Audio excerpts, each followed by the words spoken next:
Friends, स्वागत है आपका अपने YouTube चैनल गवर्नमेंट नौकरी पाठशाला। मैं इंजीनियर किशोर कुणाल आपका K2 से अपने वादे के मुताबिक लेके आया हूँ नया वीडियो जो कि आधारित होगा मैथमेटिक्स का एक टॉपिक क्वाड्रेटिक इक्वेशन। दोस्त, क्वाड्रेटिक इक्वेशन मतलब द्विघातीय समीकरण। क्वाड्रेटिक इक्वेशन मतलब द्विघातीय समीकरण। नाम से ही क्लियर हो रहा है, द्विघातीय यानी दो घात। घात जो है वो दो है, ठीक है। अब देखिए हम लोग कैसे पहचानेंगे कि कोई भी इक्वेशन क्वाड्रेटिक इक्वेशन है कि नहीं। कोई भी इक्वेशन अगर आपका ax² + bx + c के फॉर्म में रहता है तो उसको हम लोग क्या कहते हैं? Quadratic equation. उसको हम लोग क्या कहते हैं? Quadratic equation. यहां पर देखिए a की जगह इसका कोफिशिएंट अगर कुछ नहीं है तो कुछ नहीं है मतलब क्या है? 1। कुछ नहीं है तो मतलब 1। b की जगह क्या है? 5 है और c की जगह क्या है? -6। तो आप कह सकते हैं कि यहाँ a का मान क्या है? 1 और b का मान क्या है? 5 और c का मान क्या है? -6। c का मान क्या है? -6। ठीक है। तो कोई भी इक्वेशन अगर आपको दिया रहता है, कोई भी इक्वेशन अगर आपको दिया रहता है तो उसमें आप आसानी से a, b और -c फाइंड कर सकते हैं। किसी भी क्वाड्रेटिक इक्वेशन की अगर हम बात करते हैं, किसी भी क्वाड्रेटिक इक्वेशन की बात करते हैं तो उसमें क्या होता है कि इसके दो मान निकलेंगे। क्या निकलेंगे? इसके दो मान निकलेंगे। तो दो मान जो यहां निकलेंगे ना भाई, उसको हम लोग क्या कहते हैं? रूट्स। दो मान निकलेंगे उसको रूट्स, यानी अंग्रेजी में रूट्स और हिंदी में क्या कहते हैं? मूल। हिंदी में क्या कहते हैं? मूल। और वो जो मूल रहता है उसको हम लोग क्या कह देते हैं? अल्फा और बीटा। जो मूल रहता है उसको क्या कह देते हैं? अल्फा और बीटा। ठीक है। तो यहां पर कभी कदार क्वेश्चन में आपसे एग्जामिनेशन में पूछ देता है, आपसे क्वेश्चन एग्जाम में पूछ देता है कि मूल का योग क्या होगा? मूल का योग क्या होगा, यानी अल्फा प्लस बीटा क्या होगा? ठीक है। तो अल्फा प्लस बीटा निकालने का जो फॉर्मूला होता है वो होता है -b/a। तो -b/a करेंगे तो b का मान कितना है? 5। b का मान कितना है? 5 और a का मान कितना है? 1। तो 5/1 कितना हो जाएगा? 5/1 कितना हो जाएगा? 5। उसी तरह अगर आपसे कहता है कि प्रोडक्ट ऑफ रूट्स यानी मूल का गुणनफल, तो मूल का गुणनफल निकालने का तरीका क्या होता है? अल्फा इंटू बीटा, जिसको हम लोग कहते हैं c/a, तो c कितना है? -6 और a कितना है? 1। तो ये आपका आ गया। नोट डाउन कीजिएगा। कभी कभी आपसे ये डायरेक्ट क्वेश्चन पूछा जाता है कि आपका मूल का योग और मूल का गुणनफल क्या होगा, तो हम लोग निकालेंगे अल्फा प्लस बीटा और अल्फा इंटू। तो दोस्त, अभी हमने सीख लिया है कि कैसे हम लोग किसी भी इक्वेशन को पहचानेंगे कि वो क्वाड्रेटिक इक्वेशन है कि नहीं, और उसमें मूलों का योग, सम ऑफ रूट्स और मूल का गुणनफल, प्रोडक्ट ऑफ रूट्स निकालना। अब दोस्त, हम अपने मेन टॉपिक पर आते हैं। हमारा जो मेन टॉपिक है वो है कि किसी भी क्वाड्रेटिक इक्वेशन को हम कैसे 5 सेकंड के अंदर सॉल्व कर सकते हैं। किसी भी क्वाड्रेटिक इक्वेशन को हम कैसे 5 सेकंड के अंदर सॉल्व कर सकते हैं। तो आते हैं दोस्त,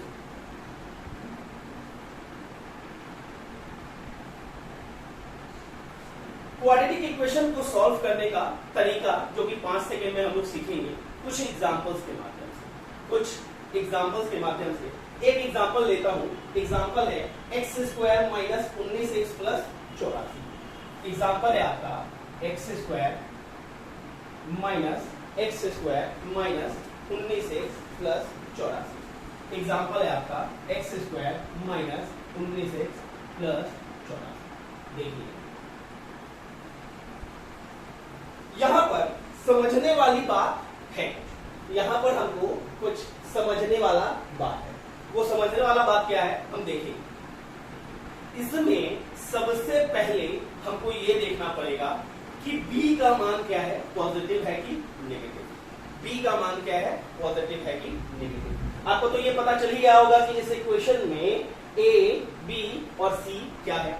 यहां पर देखिए तो a का मान कितना है? 1, b का मान कितना है? -19 और c का मान कितना है? 84। ये तो आप क्लियर कर रहे होंगे। आपको सबसे पहले देखना है कि b का मान पॉजिटिव है कि नेगेटिव। b का मान पॉजिटिव है कि नेगेटिव।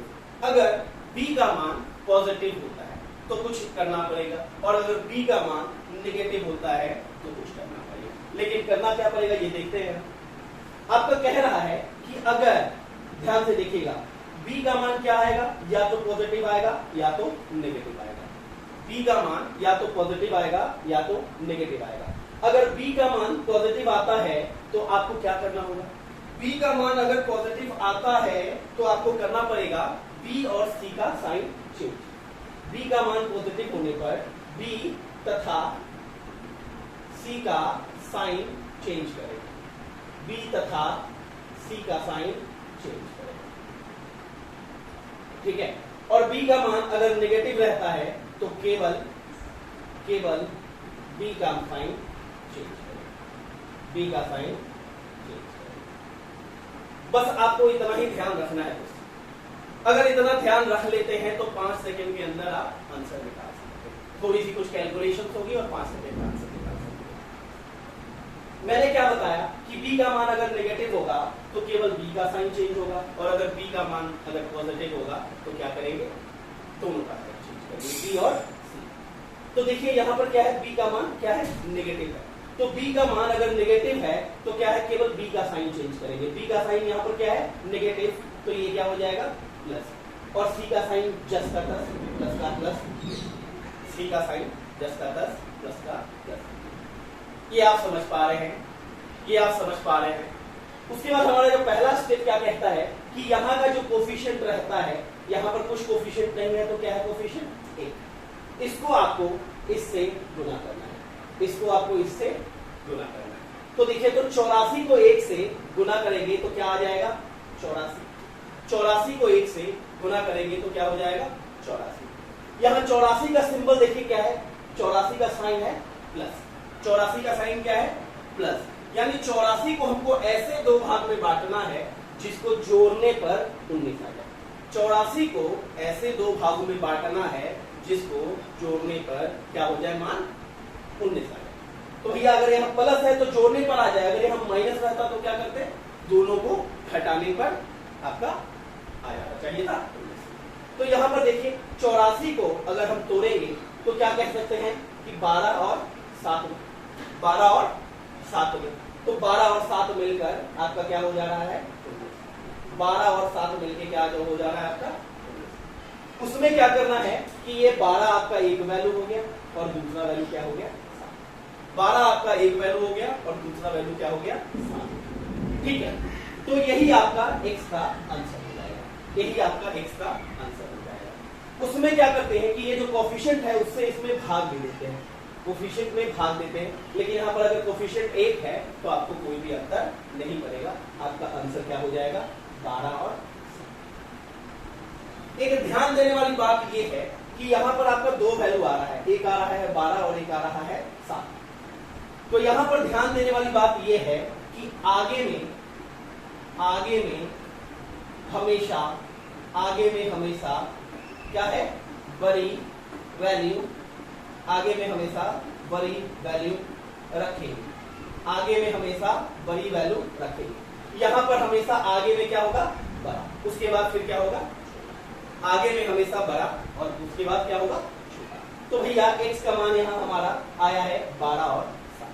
x का मान आया है 12 और 7। आप कहोगे कि सर आपने कहा था कि 5 सेकंड में इतना ज्यादा देर लग रहा है, तो भाई मुझे ये समझाना था, इसलिए आपको समय लगा है। यहाँ पर कुछ नहीं है, पहला काम करना 84 को 1 से गुना किया, 84 को दो भाग में ऐसे में जोड़ना है कि जोड़ने पर 84 आपका 19 आ जाए, जोड़ने पर आपका 19 आ जाए। यहाँ प्लस है तो जोड़ेंगे, यहाँ माइनस रहेगा तो पहला स्टेप क्या बताया कि अगर माइनस है तो आपका क्या होगा? माइनस अगर रहता है तो केवल आपका इसका वैल्यू चेंज होगा b का, और अगर प्लस रहता है b का मान तो b और c दोनों का वैल्यू चेंज हो जाएगा। बस इतना इसे नोट डाउन करेंगे, इससे ही नोट डाउन करेंगे। अगला एग्जांपल देखेंगे, उस पर आपको आसानी से क्लियर होगा। अगला एग्जांपल देखिए, उस पर आसानी से आपका क्लियर होगा।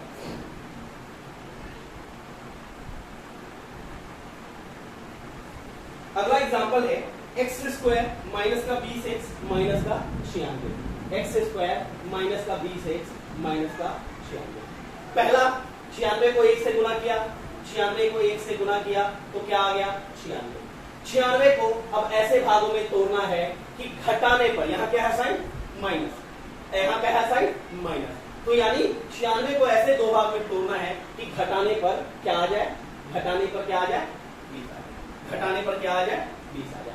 तो अब 96 को 24 और 4 में अगर तोड़ेंगे तो 24 में से 4 जाएगा तो 20 आ जाएगा, 24 में से 4 आएगा तो क्या आ जाएगा आपका 20 आ जाएगा। आपको मैंने क्या बता रखा है कि अगर b का साइन नेगेटिव है, अगर b का साइन नेगेटिव है तो केवल b का साइन चेंज कर दीजिए और c का जो का तो रह जाएगा, c का जो का तो रह जाएगा।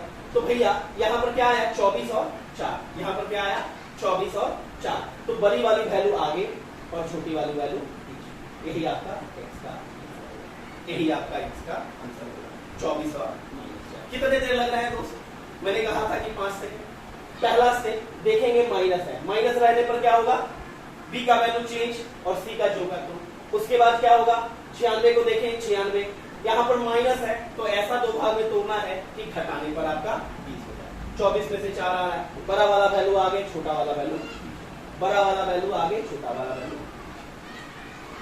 अगला एग्जांपल देखेंगे दोस्तों, अगला एग्जांपल देखेंगे। अगला एग्जांपल आता है x square plus 26x plus 168, x square plus 26x plus 168 is equal to क्या आ गया b का मान पॉजिटिव, b का मान पॉजिटिव होने पर b और c दोनों का साइन चेंज, b और c दोनों का साइन चेंज, इसको इससे गुना करना है, इसको इससे गुना करना है, गुना करने पर आपका क्या आ रहा है 168, गुना करने पर 168, 168 को दो भाग में तोड़ना है, ऐसा तोड़ना है कि यहाँ प्लस है तो यानी जोड़ने पर आपका 168 आ जाए, जोड़ने पर आपका 26 आ जाए, जोड़ने पर 26, यहाँ प्लस है तो जोड़ने पर 26। तो भैया ये 14 और ये 12 में जोड़ेंगे तो 14 12 26 हो जा रहा है और 14 12 जाए 168 होता है। बड़ी वाली वैल्यू को आगे, छोटे वाली वैल्यू को पीछे, बड़ी वाली वैल्यू को आगे, छोटे वाली वैल्यू को पीछे, तो आप कह सकते हो कि x का मान -14 और -12।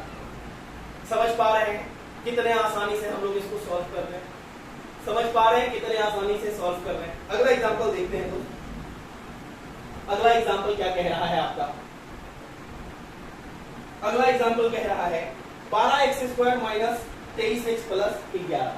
अगला एग्जांपल कह रहा है 12x square minus 23x plus 11 is equal to 0। ठीक है, पहला काम क्या है, यहां देखना क्या है माइनस, यहां अगर माइनस है b का वैल्यू तो क्या हो जाएगा b का केवल साइन चेंज करेंगे और c का साइन जो का तो रह जाएगा, केवल b का साइन चेंज करेंगे और c का वैल्यू क्या हो जाएगा जो का तो हो जाएगा। x क्वेश्चन है आपका 12x square minus 23x plus 11। अब देखिए 12 को अगर 11 से गुना करेंगे, 12 को अगर 11 से गुना करेंगे तो आपका कितना आ जा रहा है 132। अब इसको हमको फैक्टर ऐसा तोड़ना है, यहाँ पर प्लस का साइन है तो इसको ऐसे दो भाग में तोड़ना है कि जोड़ने पर आपका क्या आ जाए 23, यहाँ पर प्लस है तो ऐसे दो भाग में तोड़ना है कि जोड़ने पर आपका 23 आ जाए। तो संयोग की बात यह है कि 11 और 12 को जोड़ने पर 23 आ जाता है और गुना करने पर भी, तो हमको यहाँ ज्यादा मेहनत नहीं करना है, यानी 12 और आपका क्या मान आया है 11, बड़ा वाला वैल्यू आगे छोटा वाला वैल्यू पीछे, बड़ा वाला वैल्यू आगे छोटा वाला वैल्यू पीछे। और उसके बाद क्या बताया था कोफिशिएंट आपका यहाँ पर हर समय 1 रह रहा था, यहाँ पर कोफिशिएंट क्या है 12, तो आपको 12 से भाग देना है, आपको क्या करना है 12 से भाग देना है। पिछले वाले क्वेश्चन में भाग 1 से दे रहे हैं तो इसलिए आंसर में इफेक्ट नहीं कर रहा है, तो आपका क्या आ गया, आपका x का मान 12/12 1 और ये 11/12। नोट कर लीजिए, देखिए कितनी आसानी से हम लोग एक एक सेकंड में क्वेश्चंस को उड़ा रहे हैं, कितनी आसानी से हम लोग एक एक सेकंड में क्वेश्चन उड़ा रहे हैं। क्या बताया माइनस है तो प्लस हो जाएगा, प्लस का प्लस हो जाएगा, अगर प्लस रहता तो दोनों का साइन चेंज करते b और c का, यहाँ केवल माइनस है तो एक का साइन चेंज किया, इन दोनों को गुना किया, गुना करने पर 132 आया, यहाँ प्लस है तो यानी कि ऐसा वैल्यू निकालना है कि जोड़ने पर आपका 23 आया, अगर यहाँ माइनस रहता तो ऐसा वैल्यू निकालते कि घटाने पर 23 आया। ठीक है, तो यहाँ 12 11 132 होता है और 12 11 23 होता है, तो बड़ा वाला वैल्यू आगे और छोटा वाला वैल्यू पीछे, 12 और 11 कर दिया। कोफिशिएंट से आपको भाग देना रहता है, तो 1 और 11/12, 1 और 11/12। अगला क्वेश्चन देखेंगे दोस्त,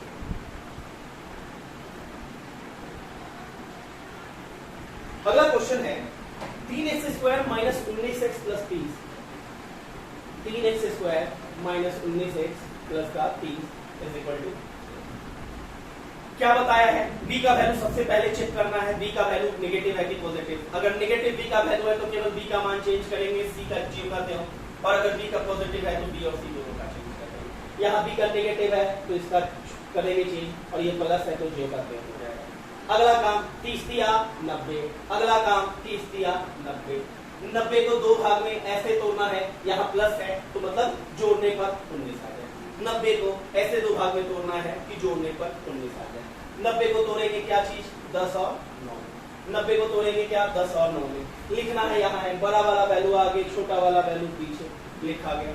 कोफिशिएंट यहाँ 1 नहीं है 3 है, तो 3 से भागा, और यहाँ भी 3 से, यहाँ भी 3 से भागा, तो वैल्यू आपका क्या आ गया है 10/3, और ये क्या आ गया है 3, यानी x का मान आपका 10/3 और 3 आ गया है।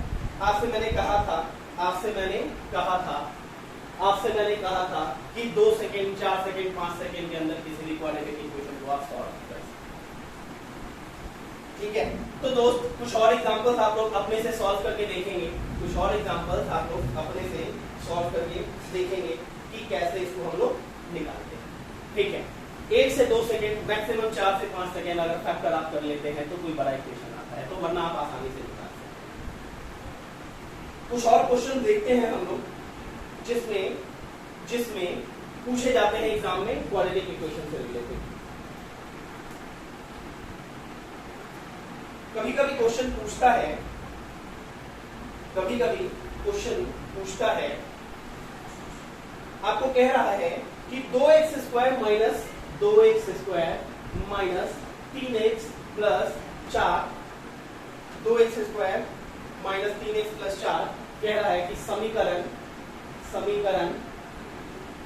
2x² माइनस 3x प्लस 4 में मूलों का व्युत्क्रम क्या है। में मूल आपको बता रखा हूं कि मूल क्या कहते हैं, रूट्स का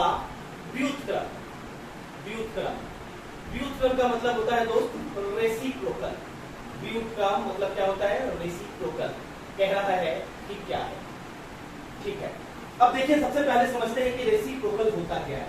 अगर कोई संख्या x है तो x का रेसिप्रोकल क्या हो जाएगा 1/x। ये संख्या है और ये क्या हो जाता है इसका व्युत्क्रम, ये क्या हो जाता है व्युत्क्रम। उसी तरह अगर आप 3 है तो 3 का व्युत्क्रम 1/3, 4 है तो 4 का व्युत्क्रम 1/4 हो जाएगा।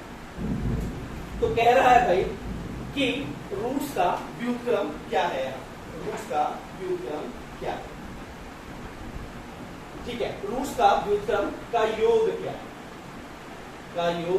है, ठीक है। रूट्स आपको बता रखा है कि रूट्स क्या होते हैं अल्फा और बीटा, रूट्स क्या होते हैं अल्फा और बीटा। तो आपसे पूछ रहा है कि रूट्स का व्युत्क्रम यानी 1/अल्फा प्लस 1/बीटा, 1/अल्फा प्लस 1/बीटा। अल्फा का व्युत्क्रम 1/अल्फा, बीटा का व्युत्क्रम 1/बीटा, दोनों का रेसिप्रोकल। सॉल्व करते हो दोस्त तो यहाँ क्या आ जाता है अल्फा बीटा, और यहाँ क्या आ जाता है अल्फा प्लस बीटा, यहाँ क्या आ जाता है अल्फा प्लस बीटा। तो देखिए तो अल्फा प्लस बीटा का मैंने आपको फॉर्मूला क्या बता रखा है, अल्फा प्लस बीटा व्युत्क्रम का योग का फॉर्मूला मैंने आपको बता रखा है, alpha plus beta is equal to minus में b/2। और b का मान यहाँ माइनस भी है तो माइनस माइनस मिलके क्या हो जाएगा प्लस, और यहाँ पर क्या हो जाएगा 3/2। यहाँ माइनस है तो माइनस माइनस मिलके प्लस 3/2। और अल्फा इंटू बीटा क्या बता रखा है c/a। c का मान 4 और a का मान 2, यानी 4/2 is equal to 4/2 is equal to 2।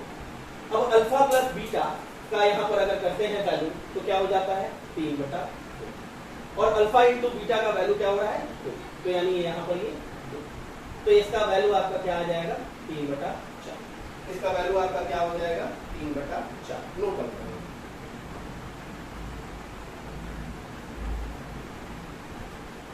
Note down करेंगे। पहला था समीकरण में मूल का व्युत्क्रम का योग क्या है, यानी 1/अल्फा प्लस 1/बीटा। अगला सवाल देखते हैं दोस्त। अगले इसमें कुछ सवाल पूछे जाते हैं, ठीक है, कि कोई भी आपको समीकरण दिया हुआ है, कोई भी समीकरण दिया हुआ है, आपसे कहेगा कि समीकरण में हलों की संख्या कितनी है। हल का मतलब क्या हो रहा है, सॉल्यूशन। हल का मतलब क्या हो रहा है, सॉल्यूशन। कितनी है, हल की संख्या कितनी है, संख्या कितनी है, ठीक है। तो हल का संख्या आपसे निकालने के लिए पूछेगा, ठीक है। तो हल का कोई भी अगर क्वाड्रेटिक इक्वेशन दिया रहता है तो उसका हल का संख्या निकालने का तरीका है, हल का संख्या निकालने का तरीका है। देखिए कोई भी इक्वेशन अगर ax square plus bx plus c is equal to अगर 0 रहता है, ठीक है, तो इसमें हम सबसे पहले क्या फाइंड करते हैं, d का मतलब होता है डिस्क्रिमिनांट। d का मतलब क्या होता है, डिस्क्रिमिनांट, ठीक है। डिस्क्रिमिनांट निकालने का तरीका क्या होता है, डिस्क्रिमिनांट निकालने का तरीका होता है b square minus 4ac, b square minus 4ac। तो यही डिस्क्रिमिनांट इससे निकालते हैं, ठीक है। उसके बाद इसमें 3 केस आएंगे, उसके बाद इसमें 3 केस आएंगे। 3 केस ये आएंगे कि या तो d क्या होगा, ये तो ये वाला केस हो गया कि d क्या होगा, 0 से छोटा होगा, d क्या होगा, 0 से छोटा। दूसरा केस क्या आएगा कि d 0 के बराबर, d 0 के बराबर। और तीसरा केस क्या आएगा कि d आपका 0 से बड़ा, d आपका 0 से बड़ा। तो इनमें आपसे पूछ सकता है कि हलों की संख्या क्या है, हलों की संख्या क्या है, हलों की संख्या क्या है। तो भैया जब कभी भी हलों की संख्या अगर निकालने को कहा जाए तो अगर डिस्क्रिमिनांट 0 से छोटा हो जाए, अगर डिस्क्रिमिनांट 0 से क्या हो, छोटा हो जाए, तो भैया यहाँ पर हलों की संख्या क्या हो जाएगी, डिस्क्रिमिनांट अगर 0 के बराबर हो जाए तो हलों की संख्या क्या होगी, 1। और डिस्क्रिमिनांट अगर 0 से बड़ा हो जाए, डिस्क्रिमिनांट अगर 0 से बड़ा हो जाए तो हलों की संख्या क्या होगी। ये भी क्वेश्चन एग्जाम में पूछा जाता है दोस्त, तो इसको थोड़ा सा आपको ख्याल रखना है। सबसे पहले d निकालना है, चेक करना है 0 के बड़ा है, छोटा है, बराबर है। अगर d छोटा हो गया तो उसका कोई भी सोल्यूशन नहीं निकलेगा, सोल्यूशन इज इक्वल टू 0। अगर d बराबर हो गया 0 के, एक सोल्यूशन निकलेगा। अगर d आपका बड़ा है 0 से तो सोल्यूशन की संख्या कितनी होगी, 2, ठीक है। इस पे आधारित कुछ सवाल देखते हैं, नोट डाउन कर लीजिए, इस पे आधारित कुछ सवाल देखेंगे। सवाल आपका कहता है कि x square plus 2kx plus 4 is equal to 0। कह रहा है x स्क्वायर प्लस का 2kx प्लस का 2kx प्लस का 4 इज इक्वल टू 0। इसमें कह रहा है कि k के किस मान के लिए, k के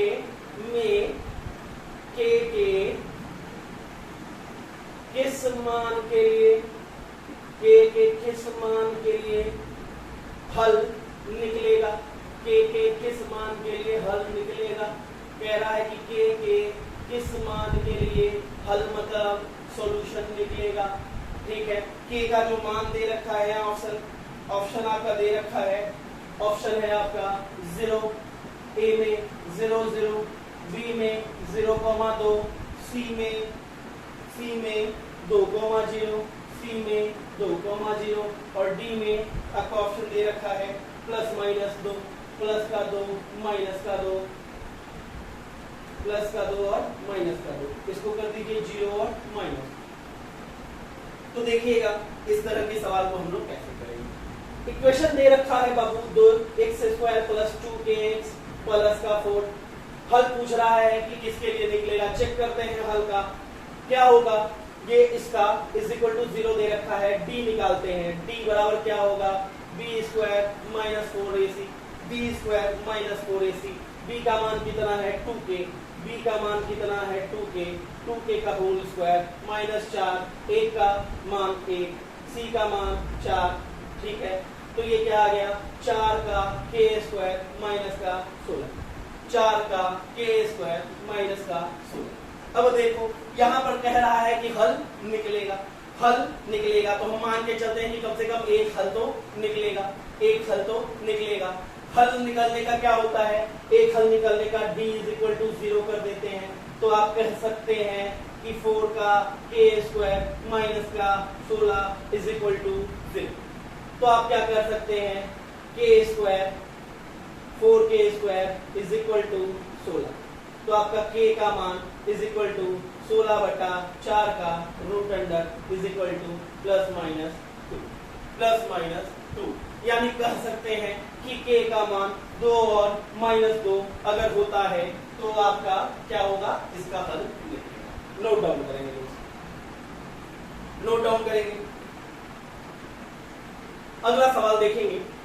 अगला सवाल जो कि होगा हमारा आखिरी सवाल होगा इसका।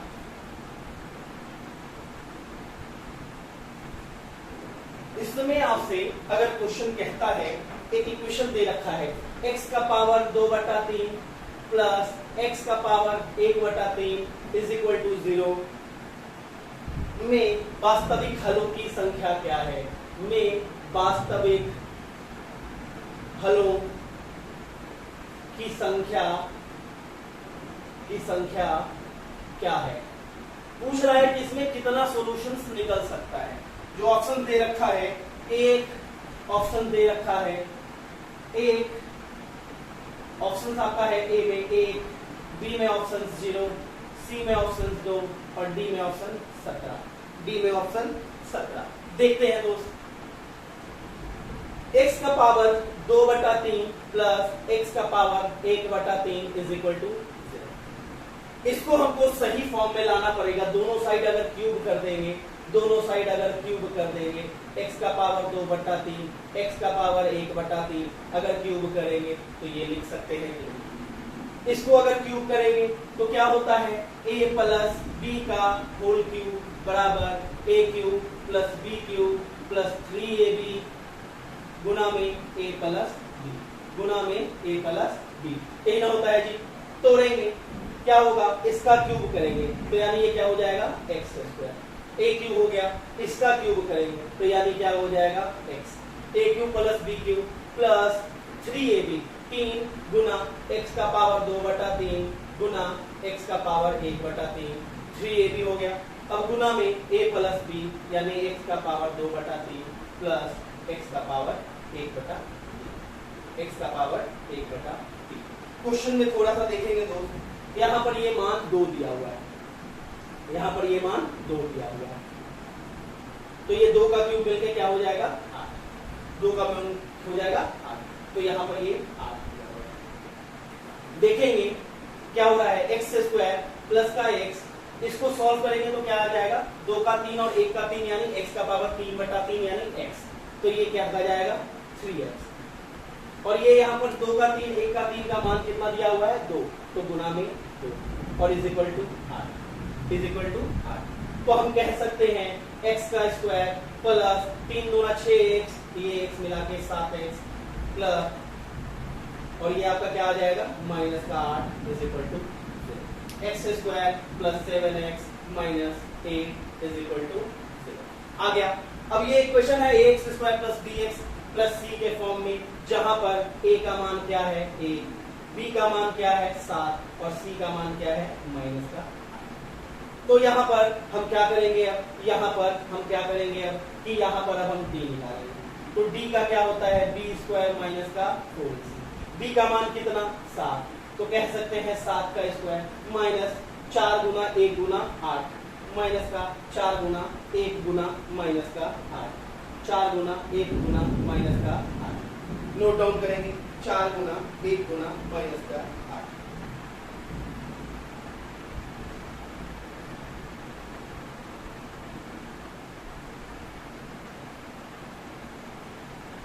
ठीक है, तो इसको अगर सॉल्व करते हैं तो ये क्या आ जाता है 49 और ये आ जाता है प्लस का 32 यानी 81, यानी 81। यहाँ पर कह सकते हो कि d का मान कितना आया है 81। अब ये d क्या है आपका, ये d क्या है, d आपका 0 से बड़ा है, d क्या है आपका 0 से बड़ा है। और याद करो कि d अगर 0 से बड़ा रहता है, d अगर 0 से बड़ा रहता है तो कितने हल निकलते हैं, 2। d अगर 0 से बड़ा रहता है डी अगर 0 से बड़ा रहता है तो दो हल यानी दो सोल्यूशन निकलते हैं, दो सोल्यूशन निकलते हैं। यही आपसे पूछ रहा है कि वास्तविक हलों की संख्या क्या है, तो वास्तविक हलों की संख्या क्या है, नोट डाउन करेंगे, नोट डाउन करेंगे दोस्त। तो ये थे कुछ सवाल जो कि क्वाड्रेटिक इक्वेशन से रिलेटेड जो एग्जाम में पूछे जाते हैं। अगर ये वीडियो दोस्त आपको अच्छा लगा है तो ज्यादा से ज्यादा लोगों तक इसे शेयर करें, लाइक करें और सब्सक्राइब करें और नोटिफिकेशन की घंटी बजाना ना भूलें, ताकि कोई भी नया वीडियो मेरा अगर अपलोड होता है तो आपको आसानी से। जिन लोगों ने चैनल को सब्सक्राइब नहीं किया है, चैनल को सब्सक्राइब कर ले। चैनल का नाम है गवर्नमेंट नौकरी पाठशाला GOP। तो दोस्त मिलते हैं अपने अगले वीडियो में, जो कि होगा लीनियर इक्वेशन को कैसे हम 2 से 3 सेकंड में सॉल्व करें। लीनियर इक्वेशन का मतलब रेखीय समीकरण। ठीक है दोस्तों, अपने अगले वीडियो में मिलते हैं। तब तक के लिए अपना ख्याल रखिए और ज्यादा से ज्यादा क्वेश्चंस को सॉल्व कीजिए। मैंने आपसे वादा किया था क्वाड्रेटिक इक्वेशन को 4-5 सेकंड के अंदर कैसे सॉल्व करेंगे, वो आप आज के बाद कर सकते हैं। उसके अलावा मैंने कुछ सवाल आपको और कराए हैं क्वाड्रेटिक इक्वेशन में, जो कि डिफरेंट एग्जाम्स में पूछे जाते हैं। ठीक है, मिलते हैं अगले वीडियो में। थैंक्स।